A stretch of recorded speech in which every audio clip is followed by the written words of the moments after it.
Bu Sri Mulyani tadi. Itu nanti tanyakan ke beliau, tapi itu justru salahnya di situ. Itu. Saudara, ini ada ketentuan nih di undang-undang yang tidak boleh menyebut itu kalau menyangkut ini identitas seseorang, kemudian nama perusahaan, nomor akun dan sebagainya itu ya. Profil entitas yang terkait yang melakukan transaksi, pihak terlapor, nilai, tujuan transaksi. Nah itu semua tidak boleh disebut. Saya tidak nyebut apa-apa, hanya nyebut angka agregat. Oke, satu. Oleh sebab itu saya harus jawab dulu satu persatu. 3 orang nih Pak Arteria. Wah katanya, ini bisa diancam dengan ancaman hukuman pidana 4 tahun. Karena itu lalu terpancing si Boyamin itu ngelaporin betul. Meskipun dia guyon sebenarnya. Biar yang dipanggil itu menjelaskan, katanya biar Pak Arteria. Oleh Marte dipanggil oleh polisi. Karena ada laporan, lalu apa salahnya? Itu kata si Pak Boyamin. Begini, saudara, apa dasarnya melapor ke ketua? Loh, saya ketua, jadi dia boleh lapor, boleh saya minta. Loh, kamu kan ke Pak Harto, ke Pak Presiden, kenapa lapor ketua? Ya memang kenapa saya ketua diangkat oleh Presiden, ada SK-nya. Terus untuk apa ada ketua, ada komite? Kalau tidak lapor, kalau saya tidak boleh tahu, itu satu, ya. Itu bisa dihukum 10 tahun. Beranikah saudara Arteria bilang begitu kepada Kepala BIN, Pak Budi Gunawan? Pak Budi Gunawan tuh anak buah langsung presiden. Anak buah langsung presiden dia. Bertanggung jawab presiden, bukan anak buahnya Menko Polhukam. Tapi setiap minggu laporan kayak ini resmi. Info intelijen kepada Menko Polhukam. Coba saudara bilang ke Pak Budi Gunawan, Pak Budi Gunawan, menurut Undang-Undang BIN bisa diancam 10 tahun penjara, berani enggak? Menurut pasal 44. Kan persis yang saudara baca kepada saya, bahwa kalau menyampaikan ke Menko Polhukam 10 tahun Pak BIN nyampaikan, bukan ke Presiden, tapi ke saya nih. Ini bulan Maret ada nih. Kok terus enggak boleh gimana? Apa gunanya ada? Dan ini penting saudara. Karena apa? Ya. Karena saya bekerja berdasar info intelijen. Misalnya ada kayak gini, saya enggak bocorkan di sana, tapi tahu besok akan ada demo di sana. Kekuatannya sekian orang, korlapnya ini. Kekuatan polisi yang diperlukan segini. Sehingga saya enggak perlu rapat tuh kecil. Oh ini serius. Itu info intelijen, masa saya tidak boleh ngomongkan gitu? Tiap malam saya dengan Pak Budi Gunawan di WA saya ini, info intelijen, Pak besok nampaknya ada demo di sana Pak. Oh iya Pak, sudah itu korlapnya ini kekuatannya segini aja Pak. Cuma cukup di Polsek, cukup di Polres atau harus di Mabes. Kalau sudah perlu Mabes, saya undang rapat. Dan itu info intelijen, masa tidak boleh? Lalu mau dihukum 10 tahun, Pak Budi Gunawan, tugas dia bukan wahan Menko Polhukam, tapi selalu ngelapor resmi malahan kepada saya. Ya. Nah oleh sebab itu, saudara, dan ini sudah lakukan banyak nih. Kok saudara baru ribut sekarang? Ini umumkan dan saudara diem aja sejak dulu nih. Kita yang mengumumkan kasus Indosuria, yang sampai sekarang bebas di pengadilan, kita tangkap lagi.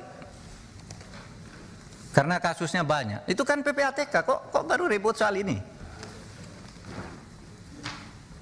Lukas NMB ketika ditersangka ngamuk-ngamuk, rakyatnya turun, saya panggil PPATK, umumkan, uangnya di freeze. Kalau tidak begitu tidak bisa ditangkap dia. Kita tahu dari Mbak Intelkam Polri misalnya, itu gimana di Papua? Menurut Intel, Pak, nasinya, cateringnya setiap hari turun, itu sudah tidak ada kekuatannya. Itu kan Intel, masa tidak boleh? Nah oleh sebab itu, saudara, jangan gertak-gertak. Saya bisa gerta juga saudara, bisa dihukum menghalang-halangi penyidikan penegakan hukum. Iya, dan ini sudah ada yang dihukum 7,5 tahun, namanya Verdik Yunandi. Ya kerja-kerja kayak saudara itu. Orang mau mengungkap, dihantam, mengungkap, dihantam. Ingat kan? Itu, saya bisa. Saudara menghalang-halangi penegakan hukum. Itu Verdik Yunandi. Masih ada itu. Saya sama saudara kan kerjanya dengan Ferdinand, melindungi Setia Novanto kan, nggak boleh dia ini, lalu laporkan orang, semua orang dilaporin sama dia. Ya kita bilang ke KPK itu menghalang-halangi penyidikan, menghalang-halangi penegakan hukum, tangkap. Jadi jangan main ancam-ancam begitu, kita nih sama saudara. Oleh sebab itu, saudara, saya ingin menegaskan itu kepada Pak Arsul. Harap jangan dipotong. Pak Arsul bicara kewenangan. Menurut Perpres kewenangan Polhukam itu A, B, C, D. Tidak berwenang mengumumkan. Loh, saya tanya, apa dilarang mengumumkan? Kalau tidak berwenang, apa dilarang? Kalau di dalam hukum itu sesuatu yang tidak dilarang itu boleh dilakukan. Anda dari pesantren nih, saya bacakan dalilnya. Wal aslu fil uqudi wal muamalah as-sah hatta yaqumu dalilun alal batalani wat tahrim. Pimpinan, izin pimpinan.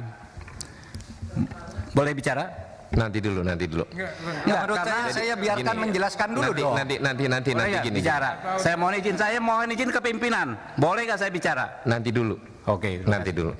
Silakan. Jadi setiap urusan tuh kalau tidak ada larangan boleh, kecuali sampai timbul hukum yang melarang. Itu pesantren kan? Dalil di pesantren waktu kecil udah menghafal kayak gini. Nanti kalau di dalam hukum umum, saya katakan juga sekarang ke Pak Beni, pertanyaannya kok seperti polisi. Menko boleh ngomongkan apa enggak? Begini Pak, kalau seperti boleh apa tidak? Begini kalau substansi boleh apa tidak? Jawab ya atau tidak. Kan enggak boleh tanya begitu. Itu harus ada konteksnya dong. Sesudah bilang boleh katanya. Ini yang saya lihat. Kalau boleh sebutkan pasalnya, boleh kok harus ada pasalnya. Kalau boleh itu enggak perlu pasal. Misalnya saya tanya ke Pak Beni boleh enggak saya ke kamar mandi sekarang? Boleh, mana pasalnya? Enggak ada, karena boleh. Kalau dilarang baru ada pasalnya. Di mana dalilnya? Nah sekarang bukan bahasa Arab, bahasa Latin. Nolum delictum nola punasine previa lege punali. Ini dalam hukum pidana. Tidak ada satu kesalahan, tidak ada sesuatu yang dilarang itu sampai ada undang-undang yang melarang lebih dulu. Ini tidak dilarang kok. Lalu ditanya kayak copet aja. Memang siapa? Pak Mahfud. Ya. Jadi ini Pak Mahfud menjawab apa yang diungkapkan oleh Pak Arsul, Pak Arteria. Nanti habis ini Pak Beni berarti kalau gitu ya? Iya tadi sudah. Oh, udah. Iya Pak Beni yang bertanya sewenang-wenang. Jadi teman-teman, sebentar Pak Mahfud, supaya